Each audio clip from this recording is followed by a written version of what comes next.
Faly tafahoana aminao indray rahalahy, faly tafahoana aminao indray ranabavy amin'ity fotoanantsika androany ity izay nomeny tompo antsika fa antsika mifampahiry hatrany fa antsika mitombo hatrany miaraka amin'i Jesosy Kristy fiadanan'ny tompo any hanapaka ao am-ponao ary hitombo amin'ny fahasoavana ny ianao hampahiry anao ny tompo amin'ny alalan'izao fampianarana izao dia antsika hivavaka avy hatrany metraka amin'ny fotoana eo am-pelantanan'Andriamanitra.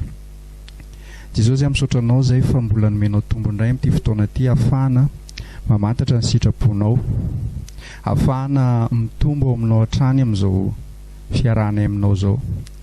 Nanomboka niaraka taminao tokoa izay Jesosy dia mila fantatra tokoa hoe tahaka ny ahoana izany miaraka aminao izany. Dia ampafantaro anay ny sitraponao amin'ity fotoana androany ity mba tsy andehananay amin'izay eritreretinay, tsy andehananay amin'izay tianay fa tena araka ny ao am-ponao Jesosy dia taio izao fotoana izao manatrianay ianao fanay masina ary tario fotoana rehetra amin'izao fotoana izao dia mivavaka ao an'ity rahalahy ity, mivavaka ao an'ity ranabavy ity mba tena ianao ny fahazavan-tsaina azy fanay masina, ampafantatra azy ny sitrapon'Andriamanitra hatrany mba ho lehilahy mahery sy vehivavy mahery amin'ny finoana izy amin'izao fiarahana aminao izao Jesosy dia rakofo ny fanatrianao fanay masina izao fotoana izao dia misaotra Jesosy io. Amen. Eny ary saotra ny tompo indray tsika androany fa tafahoana, saotra ny tompo indray tsika fa nomeny fotoana amin'ity fotoana androany ity tsika dia hijeriny amin'ny hoe ny fizahan-toetra, hijery tsika ny amin'ny hoe fizahan-toetra.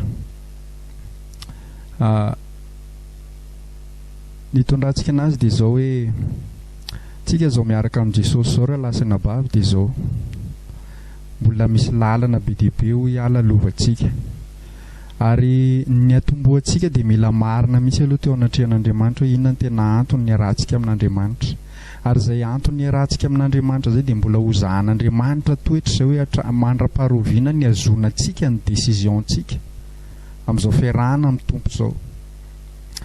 Mandra-paharoviana misy fetra min've ny fiarahantsika amin'i Jesosy sa tena hoe mandrakizay, satria fitiavana mandrakizay nefa natolony atsika dia ny atsika koa tokony ho mandrakizay ny zavatra ao am-pontsika. Ny antony arahantsika amin'i Jesosy dia tsy tokony zavatra limité, tsy tokony ho zavatra voafetra no antony arahantsika amin'i Jesosy fa tena hoe zavatra maharitra mandrakizay koa mba tena hitovy ny tadin-dokangantsika amin'i Jesosy Kristy, hitovy ny ao am-pontsika ao amin'i Jesosy ka eto dia hiditra antsika amin'ny hoe fizahan-toetra ny finoana, ny fizahan-toetra ny finoantsika, ny fizahan-toetra ny tena ahafahantsika maneho eo anatrehan'Andriamanitra mihitsy hoe hatraiza ty fiarahantsika amin'ny tompo ity ka dia mino fa hampahery antsika izy ity androany. Ny fiarahana amin'ny tompo raha lasana bavy dia azo oharina amin'ny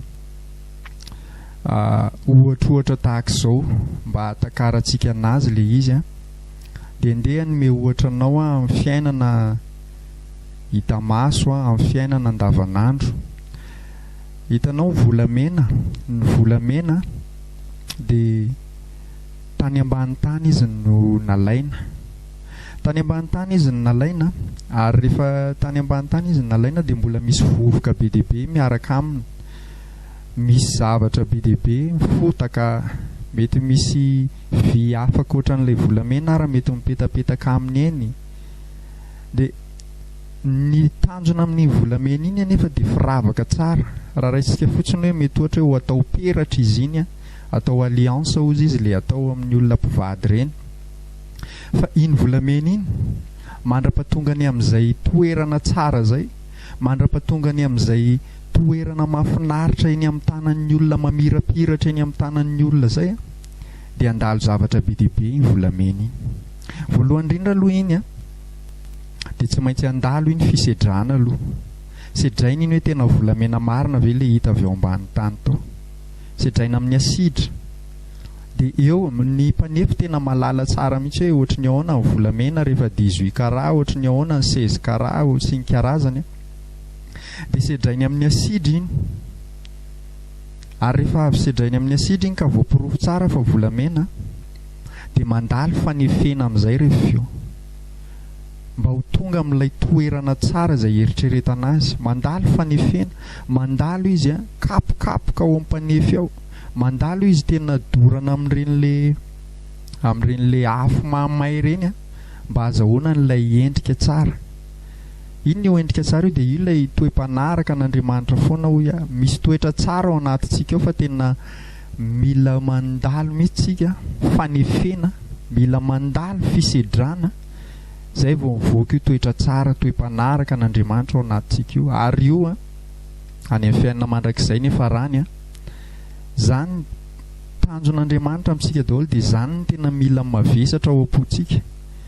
Hoentin'Andriamanitra amin'ny toerana tsara tsika, hoentin'Andriamanitra amin'ny toeram-boninahitra tsika, hoentin'Andriamanitra mba tena hanome voninahitra ny anarantsika eto amin'ity tany fandalovana ity, tena hoe anana ny toe-panaraka n'Andriamanitra rehetra ho vavolombelon'i Kristy maneho fa velona izao Jesosy izao amin'ny alalantsika, amin'ny alalan'ny fitondran-tena mendrika amin'ny filazantsara rehetra, amin'ny alalan'ny fitiavana, ny famindram-po, ny famelan-keloka, ny fahalemem-panahy, fahatsoram-po rehetra, fahamarinana, ny fahamasinana, zany eo daholo.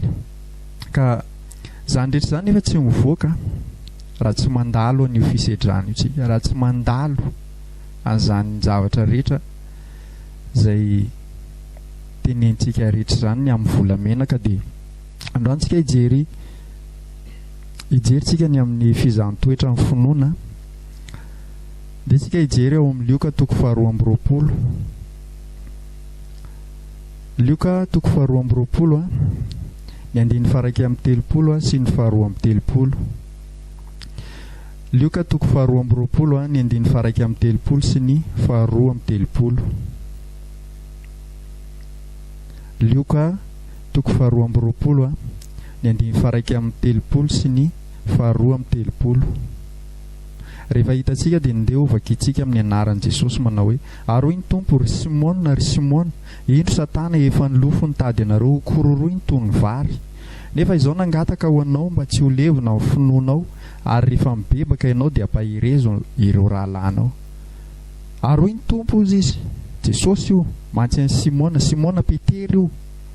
Ary hoy Jesosy tamin'ny Simona zany: ino izy Satana efa nilofo nitady anareo ho kororoiny toy ny vary. Zany hoe Satana ilay fahavalontsika zany dia tena miapanga eo anatrehan'Andriamanitra foana, mitady moyen foana hikororoana antsika, ary avelan'Andriamanitra zany zavatra zany. Ahita ny ohatra ny amin'ny Joba manko tsika rehefa kelikely eo, avelan'Andriamanitra zany rehetra zany hitranga koa mba tena ahafahantsika maneho marimarina tokoa hoe atraiza mifetra amin'ny fiarahantsika amin'ny Kristy. Misy fetrany ve ny fiarahantsika amin'ny Jesosy? Sa fahatahitairana tamin'ny voalohany, fa misy fetrany ve? Ka eo hoe Satana hozy izy efa nilofo. Amin'ny teny frantsay izy io tena mazava tsara hoe mangataka mihitsy Satana hikororoana antsika, ny amin'ny finoantsika hoe atraiza. Somary hazava kokoa izay zavatra izay rehefa hijery ny tantaran'i Joba tsika rehefa eo. Ho kororoiny toy ny vary hozy izy. Hitanao ny vary rehefa avy eny an-tanimbary dia mbola misy akotra eo ivelan'ilay fotsim-bary. Dia ny tiano tenenina zany amin'ilay hoe ho kororoiny toy ny vary, dia tena tiany hongotana mihitsy ilay finoantsika an'Andriamanitra ao anatintsika ao. Tiany hongotana tahaka ny hoe iny akotra ilay ivelany iny ilay finoana, dia isika ilay vary ao anatiny. Dia tena ampandalovina masinina ny vary, ampandalovina fitotom-bary izy, dia misaraka ilay akotra miala amin'ilay fotsim-bary, dia ilay fotsim-bary sisa. Dia tahaka izany koa ny tanjon'ny Satana amintsika, hanongotra n'io finoantsika io, hanongotra n'io fahatokitsika an'Andriamanitra io, hoe tena hoe sorony mihitsy io finoana io, tahaka ny fialan'ilay akotrim-bary, ilay akofam-bary eo ivelany iny dia mianjaanja eo ilay fotsim-bary rehefa eo. Iny akotrim-bary iny manko tahaka ny endrika hoe fiarovana n'ilay fotsim-bary izy rehefa mbola teny amin'ny tanimbary teny izy, dia iny miaro ilay fotsim-bary, tena zava-dehibe tao anatiny. Ka io finoantsika io tena io ilay lesona enitsika teo aloha hoe ampinga io, ampinga antsika io bouclier io, ahafahantsika tena miaro ny zana-tspika ny satana rehetra, fiarovana ho antsika io, arme défensif antsika io, tena hoe hiarovantsika amin'ny zana-tspika amin'ny rehetra ny satana rehetra zay alefany ka io mihitsy zany tena fantany raha vao io miala amintsika dia rerakitsika tena hoe rehefa tonga ny zana-tspika dia vofoantsika ka mila maherintsika, mila azotsika zany mandary fikororoana tena miramboly eto amin'ity tany ity tsika dia efa averiko foana hoe misy ady eto, ady tsara ny finoana ozy Paoly zay, ady tsara ny finoana dia toy izy antsika eo amin'ny 2:7 nefa izaho ozy izy Jesosy nangataka ho anao, nangataka ho amin'ny Petera zany Jesosy mba tsy ho levona ny finoanao. Hitanao zay le toeran'i Jesosy zay ao anatin'ny fikororoantsika tena misy taona tokoa miondrika mandalo fizahn-toetra maro ohatra misy zavatra mafy atrehana, tena mandalo zavatra mafy ary miseho fahalemena rehetra ao anatin'io, miseho ny endrika tena hoe fanahina, misy fanahina tady azo bana ao anatintsika ao, mety ho tonga amin'ny fahadisom-panantenana rehefa miala amin'ny finoana dia tonga ny tahotra ny fanahina ny tebotebony amin'ny fiainana mandalo ty. Fa zao izy Jesosy za nangataka ho anao, zany hoe tena tsy vita ny herintsika io fa tena Jesosy mihitsy miazona antsika ao anatin'ny fikororoana. Zay ny toeran'i Jesosy eo anatrehan'i Jehovahandriamanitra ray, mifona ao antsika manoloana an'izany fahalementsika zay rehefa amin'ny fotoantsika miatika fikororoana zany dia miseho daholo ny fahalemena rehetra, miseho ny zavatra tsy mety rehetra ary andraisantsika lesony reny amin'ireny fotoana ireny. Fa zao ny zavatra tadidio foana, Jesosy tsy manary antsika ao anatin'ny fotoana iny fa mivavaka sy mifona ao antsika izy ao anatin'ireny ary tena manome hery antsika izy mampitombo ny fahasoavany amintsika izy atrehantsika n'izany fizahan-toetra rehetra zany. Dia zay ny teny Jesosy nefa izaho izy nangataka ho anao mba tsy ho levona amin'ny finoanao. Zany hoe Jesosy zany tena fantatry Jesosy mihitsy hoe zava-dehibe io finoantsika io, tena zava-dehibe io ary zay ny tena izahana ny valeur ny finoantsika an'Andriamanitra mihitsy hoe atraiza ny valeur n'io finoantsika an'Andriamanitra io. Dia toy izy antsika ny ten'Andriamanitra ary rehefa mibebaka ianao izy mantsy amin'ny Petera zany io dia ampaherezo ireo rahalanao. Maninona moa zany hoe mibebaka Petera?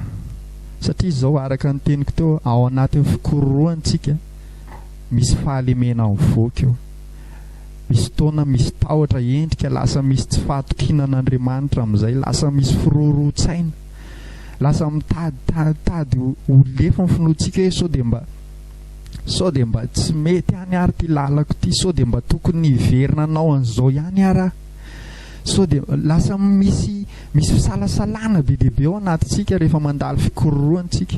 Ny fisalasalana nefa dia zao ny tenin'Andriamanitra hoe rehefa ny fisalasalana rehetra dia ota. Zany hoe ao anaty fikororoantsika tena possible manota, fa zao tsy manome vananao zany hoe andeha angalatra, fa ny fahalemena ny tiako tenenina eto. Mety misy endrikitsika ao anatin'ny fikororoana tena miondrikitsika dia to somary miresaka kely amin'Andriamanitra zay tsika hoe navelanao irery ve zahay, fa ahoana to tsy hitako tsony zay alety, lasa tady tsy anam-pinoana tsony za efa nandao an'izao zao ny fianakaviana efa tena nanondromolotra ana, nefa za ty to navelanao irery ve Jesosy sa ahoana re zany endrika rehetrarehetra zany otany vokatra ilay fikororoana daholo zany to tahaka misy endrika tsy fahatokiana amin'izay eo amintsika, tsy natoky an'ilay tenin'i Jesosy hoe hitondra antsika izy, tantana antsika izy. Fa Jesosy tena mamindra fo Jesosy, tia antsika Jesosy. Omeko ohatra foana ny amin'ny Petera tsika tamin'ny nanda azy intelo, nandahan'i Jesosy intelo Petera, fa zao reny le endrika fahalemena mitranga reny, voazatoetra kely Petera tamin'iny, tena hoe tratra hoe enao koa mba niaraka taminy tranga amin'izay le fahalemena. Tafandaingy Petera, natosiky ilay tahotra izy, natosiky ny tahotra ny fahafatesana izy dia nandaingy izy. Tsy fantatra akory olo io izy mantsy an'i Jesosy, tsy fantatra olo io, miditra tao anaty fahotany Petera rehefa nandahan Jesosy intelo. Fa zao foana zava-dehibe io ny tompo mijery ny any am-pontsika foana, tsy manome vahana antsika hanota akory zany, tsy manome vahana antsika hoe dia hoe alemy foana tsika, fa amin'ny fotoana ohatr'ireny tsika ampianarin'Andriamanitra koa tsika ao anatin'ireny, ary amin'ny fotoana tsika mandalo fizahantsoetra dia miha matanjaka amin'ny finoantsika, miha matanjaka isaky ny fizahantsoetra lalovantsika dia miha matanjaka amin'ny finoantsika. Andehany me ohatra anao faharoa mba amezako anao ohatra ny amin'izany hoe miha matanjaka amin'ny finoantsika rehefa mandalo isaky mandalo fizahantsoetra tsika, ary io miha mafy tsikelikely araka izay hitan'Andriamanitra fa ho zakatsika. Ny tenako zao taloha isan'ny mba nanao an'ireny le mibatabata poids reny, le miditra salle de musculation, dia tamin'izany ny tena rehefa voaniditra tao ray manko rehefa miditra ao ianao dia misy zavatra be dehibe afaka atao hoe ampitombo hikotrana ianao zany, dia ohatra hoe maka tratra ianao, dia maka lamosiny ianao, dia maka sandry ianao, maka fe, zany ny zavatra azo atao any daholo, dia samy misy fomba fanaovana an'ireny daholo. Dia ndeha nyray ohatra raitsika, ohatra hoe tamin'ireny zao ohatra za dia niditra tamin'ireny za tamin'izany, dia maka tena bebe sandry, tena bebe an'io sandry io zany hoe maka biceps ozy le fiteny na triceps, misy karazany be dehibe ao n'ireny, fa me ohatra fotsiny hoe aka biceps zany tamin'izany. Rehefa miditra ao misy olona be dehibe tonga ao, misy olona be dehibe ao, dia misy efa tena ngeza, misy tena efa ranjanana, fa ianao vao miditra ao dia mbola olona kely, mbola mifitina kely ianao miditra ao. Dia ianao rehefa tafiditra ao amin'io salle de musculation io tsy tonga dia anaraka ny rythme-n'le olona efa tena ngeza ianao. Reny ohatra raha ohatra ka charge zany ohatra raha hibatan'izany poids-na biceps zany izy, mety efa milanja 15 kilo izy maka biceps, fa ianao rehefa vao miditra ao tsy maintsy miainga ianao 3 kilo ohatra aloha, 3 kilo zay ny zakanao, fa ny olona rehefa mibata 15 kilo. Fa eo nefa mikotrana eo ianao maka sandry eo ianao afaka tapabolina ianao lasa tsisy dikany aminao tsony ny 3 kilo iny, fa lasa efa mitady ndray le sandrinao 5 kilo, lasa miakatra 5 kilo ndray ianao, mandeha indray ny volana efa ianao fa tsisy dikany tsony le 5 kilo, fa lasa mitady 10 kilo ndray ny sandrinao, dia mitombo arak'izay hatrany. Ary rehefa mibata 10 kilo ianao dia tsisy dikany aminao tsony zany 3 kilo zany, tsisy dikany aminao tsony zany 3 kilo zany, fefa sarzana 10 kilo ny sarzana. Zany hoe tahak'izay koa ny fizahantsoetra ny finoana. Andriamanitra malala ny sarza zakatsika, tsy voatery hitovy io, tsy hitovy ny sarzako ny sarzanao, fa tsy maintsy misy sarza aloha, mila matanjaka amin'ny finoana. Ary amin'ny fotoantsika afaka amin'ny fizahantsoetra anankiray dia miha matanjaka amin'ny finoantsika, fa ao anaty fizahantsoetra hoy dia misy fotoantsika tena mandalo fa naintainana, dia hiverina kely amin'ilay ohatra teo le resaka musculation teo. Hitany rehefa tamin'izany rehefa avy manao musculation dia mandalo amin'ilay phase hoe courbature, manaintaina ilay nofo. Rehefa avy mikotrana tany amin'ny musculation tany dia tonga ny ampitson'iny manaintaina eo amin'ny faritra, ohatra hoe naka biceps tamin'izany dia misy courbature eo amin'ny sandry eo, mila tsy atsotra ny tanana, marary.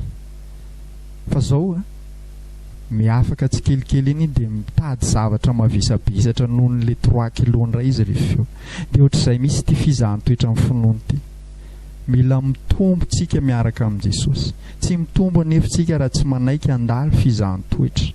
Ao anaty fizahantsoetra ny tombon'ny finoantsika io Andriamanitra manome charge atsika amin'io. Hitanao mbola miverina foana amin'le musculation, raha ny tena tokony ho izy ireny musculation ireny dia misy ny atao hoe coach. Io coach io zany manara-maso anao hoe mbola tsy mety aminao ty charge ty fa ty lo bataina, dia zao mouvement atao ohatr'izao sy ohatr'izao. Dia ohatr'izay koa amin'ny fanjakan'Andriamanitra, tsy isika no aza manenjika ny charge ny olona mihitsy, aza mijery hoe ianona tena efa mazaka be an'izao. Andriamanitra malala zay zakanao. Andriamanitra malala izay zakanao. Iresaka ny amin'ny Joba tsika rehefa fa ny Joba tena mafy ny sarja netiny fa zao tsika tsy voatery hitondra ny sarja ny Joba fa Andriamanitra malala izay sarja antonina sy antonina anao. Fa zao fotsiny raha te hitombo amin'ny finoantsika tsy maintsy mandalo fizahan-toetra. Tsy isika no mifidy an'ilay fizahan-toetra fa ekeo izay avelin'Andriamanitra hitranga. Dia ao anatin'ny fizahan-toetra hoy aho dia mandalo fanaintaina antsika. Iny ilay fazana courbature iny raha le mikotrana any amin'ny salle de musculation ianao mandalo fanaintaina antsika. Ary ao anatin'ny fotoanany tena hoe orytsika ao anatin'ny fizahan-toetra dia zao misy fotoana mivoaka amin'ny fahalementsika. Misy fahalemena mivoaka indray lasa kizitinjitina. Zany mety izy daholo lasa tezitezitra, lasa tady tsy atoky an'Andriamanitra, misy endrika tena lasa mematahotra, lasa be fisalasalana, tsy miorina tsara tsony.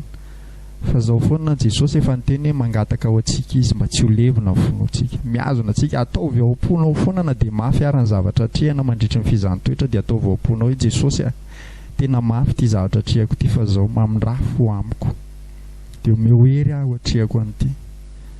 Omeo hery ny fahasoavanao hiatrehako an'ity zavatra ty. Dia mibebay ianao rehefa hitanao fa nisy toetra tsy mendrika mivoaka taminao nandritra ny fizahan-toetra dia mibebay ianao. Dia tohizantsika ny ten'Andriamanitra ary rehefa mibebaka ianao izy dia ampaherezy ireo rahalanao.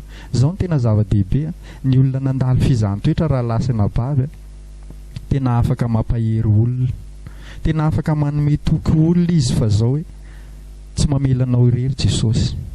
Satria nahita zavatra be dehibe izy tamin'ny fotoana nandalova ny fizahan-toetra. Taony nahitany hoe tsy mandao Andriamanitra na dia niatika zavatra mafy ary izy dia tena hitany hoe nitsotra tao aminy foana ny tanan'Andriamanitra. Dia ny fahitany an'izay expérience tao anaty fizahan-toetra zay ahafahany fampizara amin'ny rahalahy sy anabaviny koa rehefa hoe amin'io zavatra atrehanao rahalahy, amin'io zavatra atrehanao ranabavy, maherezy ianao, maherezy ianao fa mba nandalo an'io fa tsy namela irery ny tompo, tsy namela irery ny tompo. Ty za mbola hitanao hatramin'izao no fahasoavany, no ny hery magaga tsy namela anahy tao anatin'izany fizahan-toetra zany. Dia zay ny tenenan Jesosy tamin'ny Petera rehefa avy mibebaka ianao dia ampaherezy ireo rahalahinao. Zany hoe nandray leso ny Petera tao anatin'izay fotoana izay ohatra. Dia lalan'ny kristianina rehetra io fa tsy ho amin'ny Petera ihany. Lalan'ny kristianina rehetra ny fizahan-toetra amin'ny finoana. Dia mino aho efa naray zavatra sahady ianao tao anatin'izay fa andeha somary alalintsika kely izay zavatra izay ao amin'ny tantaran'ny Joba. Dia tsika hijery ny tantaran'ny Joba ao amin'ny Joba toko voalohany. Joba toko voalohany. Joba toko voalohany ny andininy voalohany ka hatramin'ny faharoa-ambin'ny folo.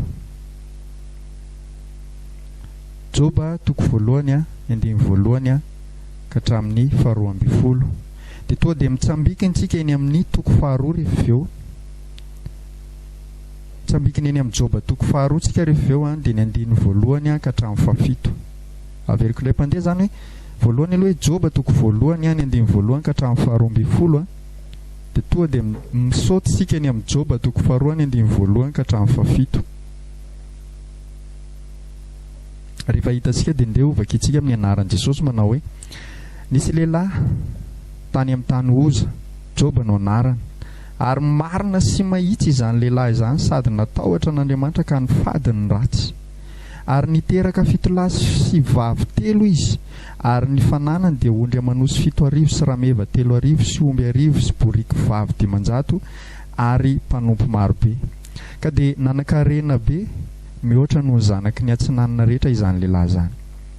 Ary fanao ny zanany lahy nandeha sy nanao fanasana isaky ny androny avy isa-taonany satranony. Dia naniraka naka ny anabaviny 3 mirahavavy izy hiara-minina sy misotro aminy. Ary isaky ny tapitra ny tsingerina ireo andro fanasana ireo dia naniraka Joba ka nanamasina ireny. Ary ny fomaraina koa izy ka nanatitra fanatitra dorana araka nisan'izy rehetra. Fa hoy Joba fandrao efa nanota ny zanako ka nandan'Andriamanitra tao am-pony. Izany nataon'i Joba mandrakariva. Ary tamin'indray andro no niavy ireo zanak'Andriamanitra iseho teo anatrihan'i Jehovah Andriamanitra dia mba tonga teo koa Satana tafaro taminy dia hoy Jehovah tamin'ny Satana, avy taiza ianao? Dia namaly an Jehovah Satana ka nanao hoe, avy nizahazaha teny amin'ny tany aho ka nivezivezy teny. Dia hoy Jehovah tamin'ny Satana, efa nandinika an'i Joba mpanompoka va ianao? Fa tsy misy tahaka azy eny ambony tany, fa olona marina sy mahitsy izy, sady matahotra n'Andriamanitra ka mifady ny ratsy. Ary Satana dia namaly an Jehovah ka nanao hoe, moa tsy fanantenan-javatra va no atahoran'i Joba n'Andriamanitra? Tsy ianao va no nanao fefy manodidina azy sy manodidina ny tranony ary manodidina izay ananany rehetra? Notahinao ny asan'ny tanany ka manenika ny tany ny omba manondrina. Fa injiro ange ny tananao ka tendreo izay ananany rehetra, raha tsy andahanao eo imasonao azy izy. Dia hoy Jehovah tamin'ny Satana, indro eo tananao izay ananany rehetra, fa ny tenany ihany no aza ninjiranao ny tananao. Dia nivoaka Satana niala teo anatrihan'i Jehovah.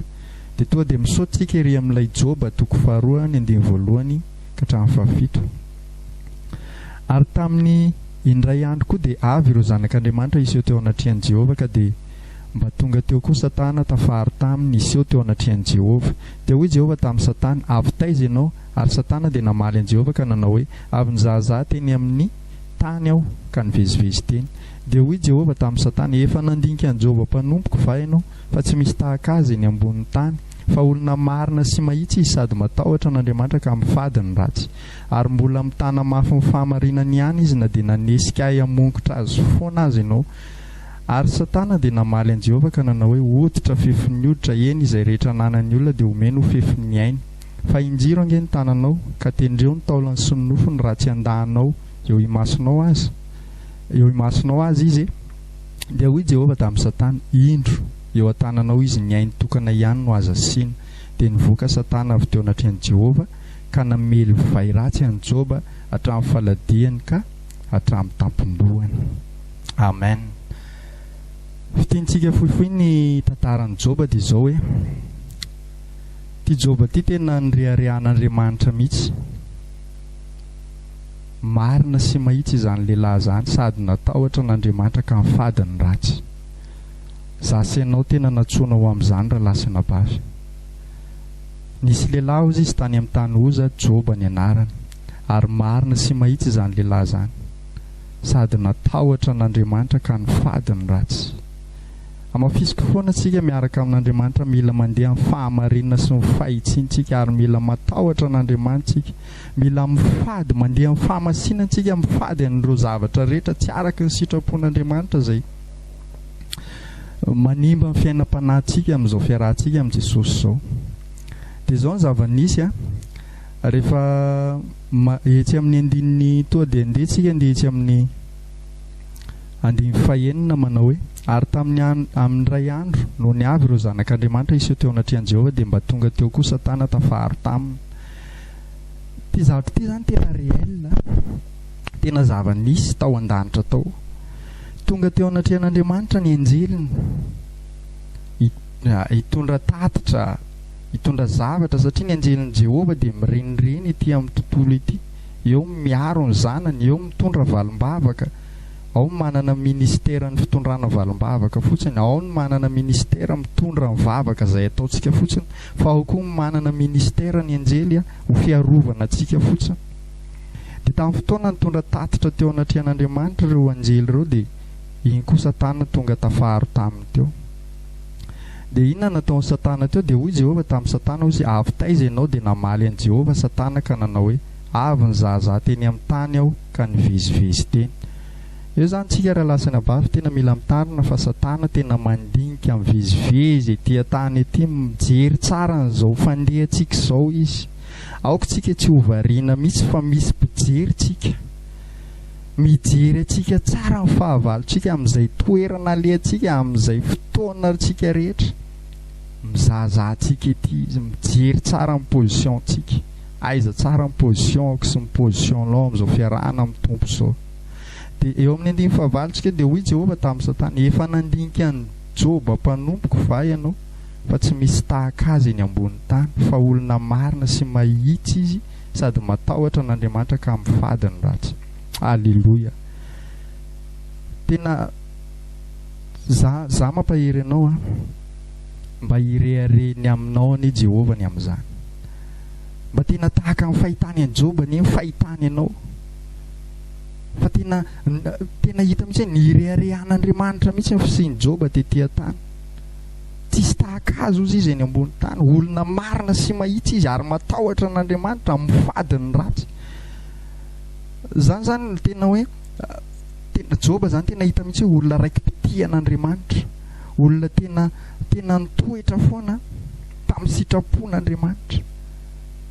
Dia izao ny zavatra paherezako anao. Joba dia olona tahaka azy tahaka anao ihany. Tahaka azy tahaka anao ihany. Joba tsy anjely. Joba tsy hoe olona spesial, fa tena ohatran'asy ohatranao ihany izy.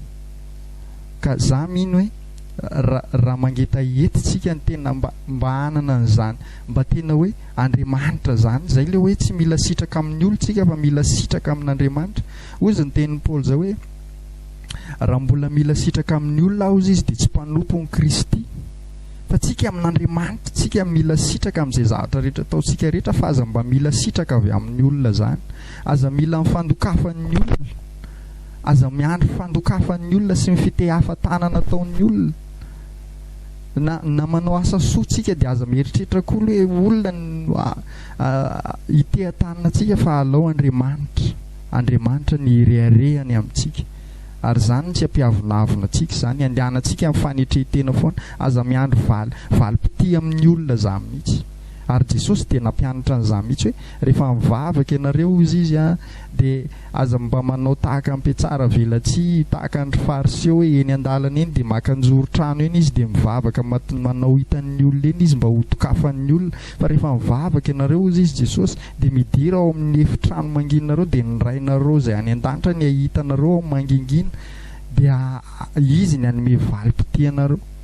Raha mifady haninareo izy Jesosy aza mba maneho endrika hoe tena malahelo, reraka, mosary anona, fa efa azonareo sady ny valim-pity anareo raha ohatra ka mila valim-pity amin'ny olonareo. Fa tena hoe na mifady hanina ianao izy Jesosy dia hosoro tena hoe asio endrika mirana foana eny aminao. Tsy olona aza manao fanahinina mihitsy zany hoe ho hitan'ny olona hoe ity mba hitanareo ve za fa manao an'izao. Fa tsika Andriamanitra no ilantsika sitraka. Jesosy Kristy no ilantsika sitraka amin'ny zavatra rehetra ataontsika, fa tsy olombelona no famandrà. Dia mba ho tahaka ny Joba ny antsika, tena ireharehan'Andriamanitra, fa tsy misy tahaka azy ozy izy eny ambony tany, fa olona marina sy mahitsy sady matahotra n'Andriamanitra ka amin'ny fadiny ratsy. Olombelona tahaka antsika ho Joba, tsy olona spesial izy, fa nanana détermination izy, tena nanana ny fantoka amin'Andriamanitra foana izy. Dia toy izantsika ny tenin'Andriamanitra, ary Satana dia namaly an'i Jehovah ka nanao hoe motsy fanantenan-javatra va no atahoran'ny Joba n'Andriamanitra. Eo raha lahy sy nabavy ny tena mila hitandremantsika amin'ity fiarahana amin'ny tompo ity. Aoka mba tsy ho fanantenan-javatra amin'ny fiarahantsika amin'i Jesosy. Aoka mba tsy ho fanantenana amin'ny filahantsika fotsiny hoe te hanana an'izao te hazo an'izao fa mora mirodana amin'ny finoantsika raha vao zay. Vao io ny foa fotsiny, vao esorina amintsika fotsiny ny zavatra izay mety eritreretintsika antenaintsika amin'Andriamanitra ka tsy azontsika. Na ohatra hoe nahazontsika dia rehefa eo niongotra tamintsika ka niorina tamin'iny ny finoantsika amin'ny fiarahantsika amin'Andriamanitra dia izao tsy maintsy hiverin-dalantsika. Aza mba fanantenan-javatra ny arahana amin'ny tompo. Fa hitan'ny Satana tsara io point io. Ary zay ny tena za manokana aloha rahalahy, za manokana ranabavy, tsy dia momba loatra amin'ilay resaka fitoriana fitahiana be sy fanambinana be, fa misarika amin'ny fon'ny olona iorina amin'ny fanantenan-javatra noho ny fanantenan-javatra ny arahana amin'Andriamanitra. Anao dimy ianao dia eritreritra fotsiny hoe ho tahiana, hoe ataovy ny dimy dia ho tahian'Andriamanitra ianao. Lasa fanantenan-javatra fotsiny ny arahana amin'Andriamanitra. Dia ahoana raha tsy hita zany Andriamanitra, dia ahoana hiala amin'ny tompo. Ahoana ozy Sadraka sy Mesaka ary Abednego rehefa tena teo anatrihan'ny Nebokadnezara ary zareo, fa na dia tsy hamonjy anay koa ary ny Andriamanitra io izy, izay tsy hankohaka amin'io sary volamena io zany. na dia tsy hamonjy ary Andriamanitra, zany ny tena fitiavana zany. Na dia tsy hamonjy ary Andriamanitra, dia zahay tsy ankohaka amin'io zany. Zany ny olona miaraka amin'ny tompo zany, tsy fanantenan-javatra fa mora ravitsika raha vao anantena zavatra foana ny arahana amin'Andriamanitra. Ary tsy fitiavana ny Kristy ny arahantsika amin'ny tompo amin'izay fa fitiavantsika amin'ny tenantsika ihany. Fitiavan-tena ny arahantsika amin'ny Jesosy amin'izay fotoan'izay raha ohatra anantena zavatra ho an'ny tenantsika fotsiny tsika, fa tsy fitiavana n'Andriamanitra. Dia toy izatsika ny ten'Andriamanitra eo amin'ny 9:7 teo hoe ary Satana dia namaly an'i Jehovah ka nanao hoe moa tsy fanantenan-javatra va no atahoran'i Joba n'Andriamanitra? Tsy ianao va no nanao fefy manodidina azy sy manodidina ny tranony ary manodidina izay ananany rehetra? Notahianao ny asan'ny tanany ka manenika ny tany ny omby aman'ondrana.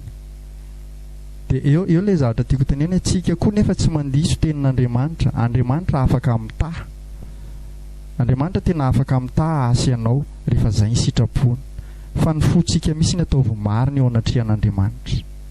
Rehefa sitra misy antony Andriamanitra matombo tahanao ary mila fahendrena koa ianao anatin'izany.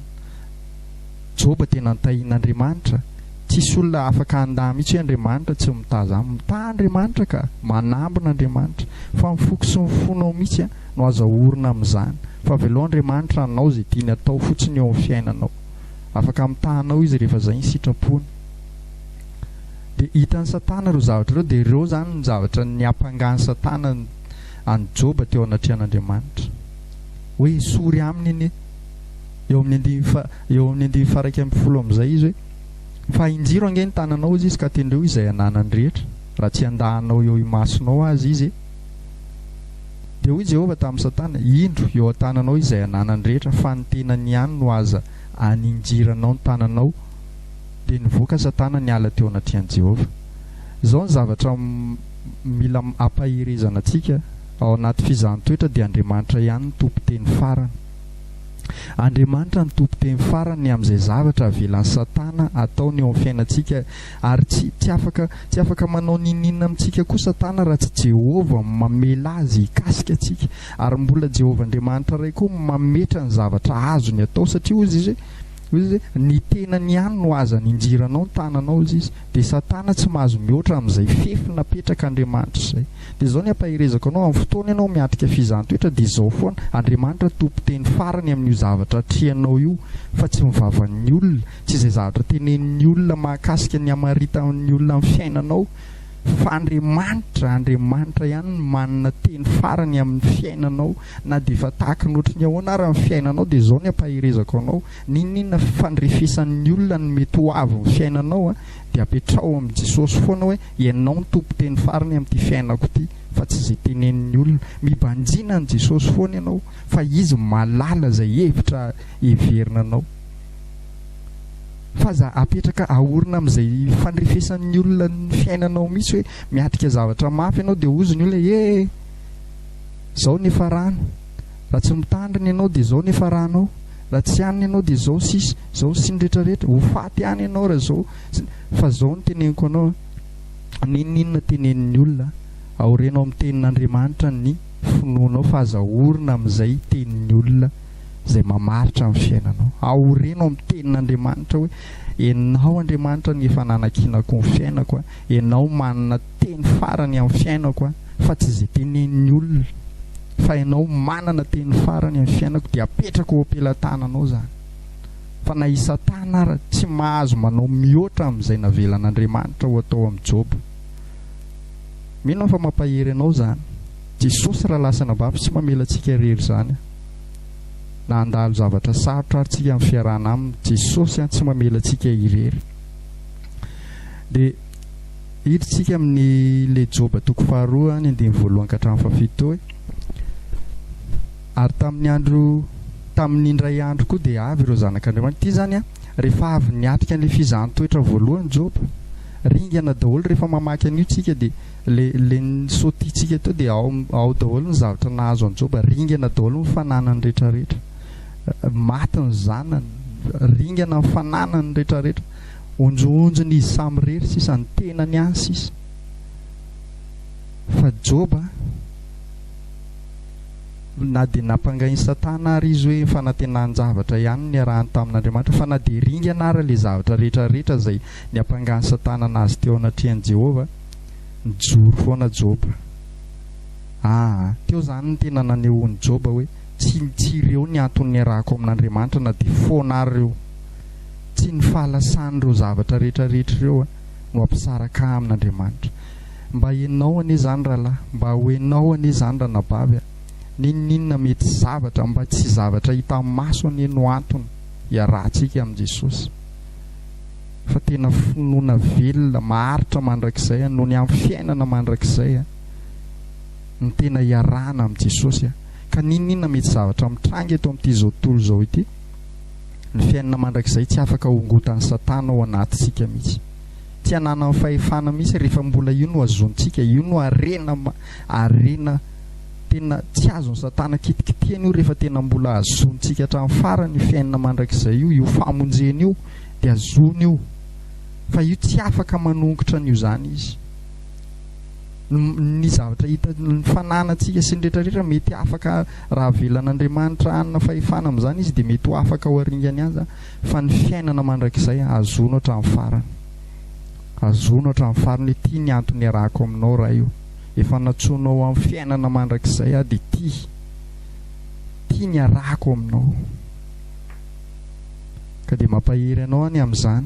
Mila tena marina tsara hoe inona ny antony arahantsika amin'ny Tompo, ho fiarovana antsika zany ao anatin'ny fotoana ny fizahan-toetra, fiarovana ny finoantsika izany, na dia mitranga ary amin'ny fahalemena, fa rehefa ao am-ponao foana ny anaradian'ny Tompo, zavatra tsy ho voahozongozona mandrakizay no hiarahanao amin'i Jesosy, dia ny fiainana mandrakizay aharitra ao amin'i Jesosy ianao. Amen. Dia toizantsika eo amin'ny toko faharoa ny andiny voalohany ka hatramin'ny fahafito. Dia rehefa vitan'ny Satana ilay mission teo nanapotika amin'ny fananan'ny Joba rehetrarehetra izy, dia izao indray toin'ilay izy tonga teo anatrehan'Andriamanitra indray izy, mitovy amin'ilay tamin'ny voalohany indray. Dia toa dia ndehantsika eo amin'ny andiny faharoa, dia hoy Jehovah tamin'ny Satana hoe avy taiza ianao, ary Satana dia namaly an'i Jehovah ka nanao hoe avy nizahazaha teny amin'ny tany aho ka nivezivezy teny. Dia hoy Jehovah tamin'ny Satana, efa nandinika ny Joba mpanompoko va ianao?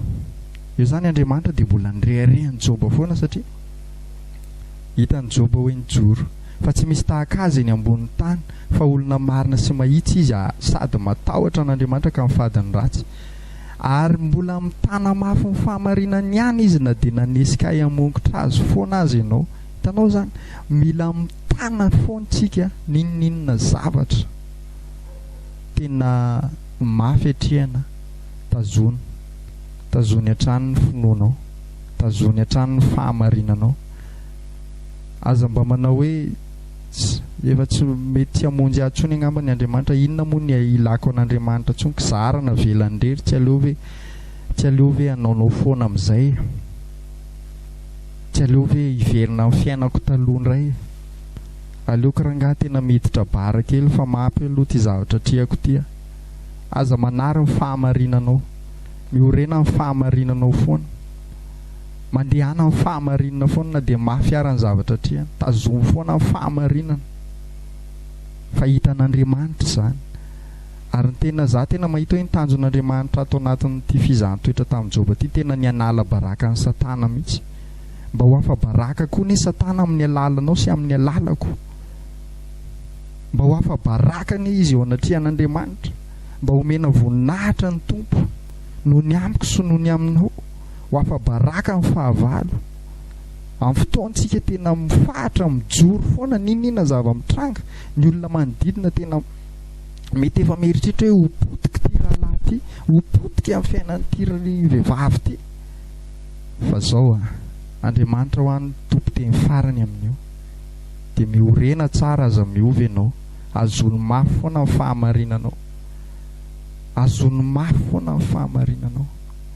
Dia ndeha toizantsika ny tenin'Andriamanitra eo amin'ny andiny fahaefatra, ary Satana ozy dia namaly an'i Jehovah ka nanao hoe hoditra fefin'ny hoditra, eny izay rehetra nanan'ny olona dia omeny ho fefin'ny aina, fa injiro ange ny tananao ka tenireo ny taolany sy ny nofony, raha tsy andahanao eo imasonao azy izy.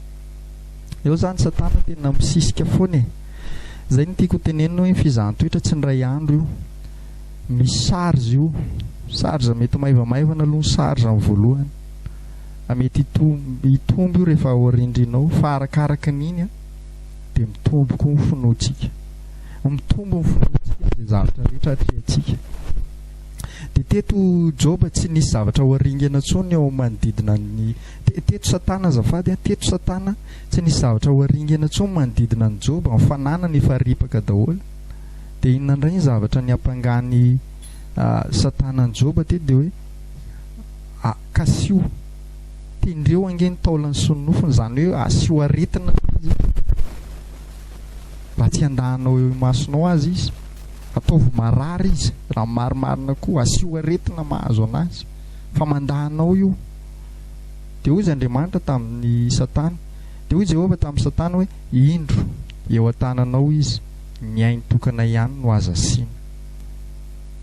Izany hoe tena navelan'Andriamanitra hikasika ny nofony Joba indray Satana teto, fa zao ny ainy ihany ozy izy Jehovah Andriamanitra ray, tsy azonao kasiana, azo asiana. Dia izay ilay teneniko anao hoe Andriamanitra tompo teny farany amin'ny fiainantsika. Mety hoe misy fotoana misy ranabavy zay te fampizara kely aminao misy ranabavy zay tena nampahery anany fijoroan'izay ranabavy zay, satria tena nisy fotoana izy nandalo aretina mafy izy, narary izy, nisy cancer. Dia efa nentina tany amin'ny dokotera dia hoe misy cancer, dia fijerin'ny fianakaviana rehetra dia hoe efa tsy velona intsony fa ho faty io, ary tena efa nisy mihitsy ary ny fianakaviana na mariparitra ny toerana izay andevenana azy tany am-pasana tamin'izany. Dia nitaraina ilay ranabavy, nitaraina taty amiko hoe tena zao nge ranadahy, zao nge ny zava-misy, efa mifariparitany olona nge ny toerana ilevenako, eto mifandriana asiana sy zao. Dia zao fotsiny teneniko anazy tamin'izay hoe zao ny ampaherezako anao Andriamanitra ny tompo teny farany amin'ny fiainanao, izy ihany no malala ny fotoananao fa tsy ny olona. Ninona famaritan'ny olona amin'ny fiainanao dia zao ny teneniko anao Andriamanitra ny tompo teny farany. Miorenao amin'ny Jesosy foanao fa izy ny tompo teny farany. Ny olona tamin'izany, ny fianakaviana tamin'izany efa tena mamariparitra hoe tsy haharitra intsony io vehivavy io, efa ho faty io. Misy fotoana tena rotsa-dranomaso mihitsy ilay ranabavy rehefa nitantaran'ilay izy tamiko, fa zany nampahery anazy. Jereo Jesosy dia apetrao aminy fa izy ny tompony ainao fa tsy ny olona, tsy izay tenenin'ny olona no mariny eo amin'ny fiainanao. Fa rehefa nanolo tena an'Andriamanitra ianao rahalahy, rehefa nanolo tena ao an'Andriamanitra ianao ranabavy dia zao ny teneniko anao zany nanolo tena zany tena hoe an'Andriamanitra ianao, izy miantoka amin'ny fiainanao, izy malala amin'ny fiainanao rehetra fa tsy izay tenenin'ny olona. Rehefa Andriamanitra mbola tsy miteny hoe maty ianao, tsy maty zany. Rehefa izy mbola tsy manapa-kevitra ny amin'ny fahafatesanao, tsy maty zany ianao. Rehefa mbola Andriamanitra ny hamonjy ianao dia voavonjy foana ianao. Ninona mety endrika aloko ny fahafatesana atrehanao, tsy maty ianao. Rehefa Andriamanitra miazona anao, rehefa Andriamanitra miaro anao, rehefa Andriamanitra avelanao anjaka eo amin'ny fiainanao, tompo teny farany amin'ny fiainanao, ninona mety zavatra atrehanao. Za mampahery anao mampahery anao amin'ny anaran'i Jesosy, mitrakay ianao Andriamanitra ny tompon'ny fiainanao, fa tsy izay tenenin'ny olona, tsy izay famaritan'ny olona. Reny dia ampiasain'ny Satana hanongozongozona amin'ny finoanao mihitsy ireny, fa mioreny ianao amin'ny tenin'Andriamanitra. Andriamanitra ny tompon'ny fiainanao, efa nanolo tenao azy ianao dia eo am-pelantana amin'ny fiainanao fa tsy eo am-pelantanan'ny olona. Ka dia maherezy ianao, mahatanjaha momba anao ny tompo, mitrakay ianao, zarao amin'ny tompo ny zavatra mamesatra anao rehetra, fa hitany io. Ka dia zay ny fampaherezana sy ny zavatra ifampizarantsika androany. Mino fa naray ianao nahery ianao tao anatin'izay fotoana izay misy teny voarainao araka ny teniko hoe lalana tsy maintsy lalovan'ny kristianina io, lalana tsy maintsy lalovana fa sary zao hoe samy manana ny azy. Fizahn-toetra tsy maintsy lalovan'ny kristianina io, tsy maintsy lalovan'ny olona miaraka amin'ny Jesosy io. Aza mieritreritra mihitsy hoe tsy andalo an'izany tsika fa tena mandalo io rehefa tena olona te hijoro amin'ny Kristy tsika, mandeha ny fanenjehana, mandeha ny mety misy tsy fisina. Misy fotoana ary tsika tena manontany tena mihitsy hoe ohatrany tsy nanota tahaka ny Joba, tena somary nanana an'izay fijery izay mihitsy izy, toa nieritreritra ny tena mihitsy hoe fa inona ny dia ratsy nataoko miatrika zavatra ohatr'izao ara. Misy fa mandeha ny tenintsika hoe fa inona ara ny zavatra nataoko ny dia miatrika ty. Misy fotoana aloha izany misy zavatra kapok'Andriamanitra. Misy fotoana tsika mila mandeha ny tena rehefa miatrika zavatra sarotra, sao correction avy amin'Andriamanitra le izy, sao fanitsian'Andriamanitra, sao misy otana ataotsika dia tia hanitsy atsika Andriamanitra. Amin'izay fotoana izay tena hoe Andriamanitra mikapoka, Andriamanitra manitsy. Fa misy fotoana indray tena mandeha ny tenintsika hoe fa inona ara ny anton'ity zavatra triako ty, fa maninona ara ny ohatr'izao foana, fa misy inona ara, dia mandeha ny teny eo ianao hoe tena inona reny fahotana vitako hoe hibebahako hoe, dia toa tsy mahita mihitsy ianao inona ny tokony hibebahanao, fa avelan'Andriamanitra hiatrika zavatra ianao. Joba ngera mijery an'ity tantara ity tsika toa tsy nisy endrika hoe nanota ahoana Joba, fa tena hoe fizahn-toetra avelan'Andriamanitra hitranga mihitsy hoe hatraiza ny fiarahantsika amin'ny tompo ka dia maherezy ianao, tsy mamelanao rera, tsy mamelanao irery Jesosy ao anatin'ny zavatra rehetra izay ho lalovana, fa mpivavaka tsika mba ahery dia tahian Jesosy ianao. Izay ny fotoanantsika androany dia ndao tsika hivavaka marina amin'ny fotoana mba ho fisaurantsika n'Andriamanitra, mba ho fampitomboanao anao teny rehetra izay nentin'ny tompo teto tamin'ny alalako. Jesosy misaotra anao zay ny amin'ny teninao indray tamin'ity fotoana ity dia voninahitra dia ho anao rery ihany. Ampitomboy izany teny izay nafafy teto izany Jesosy mba tena ampahery an'ity rahalahy ty, ampahery an'ity ranabavy ity ny amin'ny lalina rehetra tsy maintsy hizorona amin'izao fiarahanao zao. Lanitra ny tanjonay Jesosy, tena ozy ny teninao manao hoe saino zavatra any ambony fa tsy ny ety an-tany. Any foana ny tokony fifantohanay Jesosy, ka dia mangataka anao zay ampahery anay ny ao anatin'izany, mangataka anao zay tena hitantana anay foana, mangataka anao zay tena anakaiky anay foana. Dia voninahitra ho anao rery ihany Jehova Andriamanitra ranay, dia misaotra Jesosy Amen. Dia izay indray ny fotoanantsika tamin'ity androany ity, dia tahian Jesosy ianao miorena tsara aza miova, matanjahatra any mahereza mivavaka foana ao amin'ny fanahy, tena mifandraisa amin'ny tompo foana mandritry ny ady rehetra amin'izay ady mety hitranga eny fandraisa amin'ny Jesosy foana nomezany ianao tory lalana amin'izay zavatra rehetra tokony ho atao mifandraisa amin'ny fanahy masina foana fa tsy mamela rery ianao zany ny tompo. Tahian Jesosy ary ianao dia mirary soa indrindra amin'ny manaraka indray.